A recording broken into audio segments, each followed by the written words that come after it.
ಅದಕ್ಕೆ ಕೊಡೋದೇ ಬೇಡ ಅಂತ ಇಸ್ಕೊಬಿಡ್ಲಿ. ಹಾಗೆ ಬಿಡೋಕ್ಕಲ್ಲ, ಒಂದು 2 ತಿಂಗಳು ಹೊಡ್ಕೊಬತ್ತಿ ಬಿಡ. ಬುಕ್ಕಿದ ಹತ್ರ ಬಂದಾಗ ತಿನ್ನಿಸ್ಬಿಟ್ಟು ಎಲ್ಲ. ಹಾಂ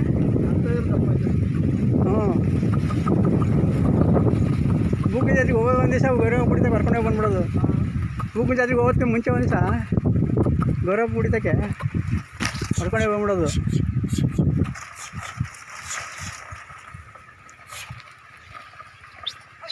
Video.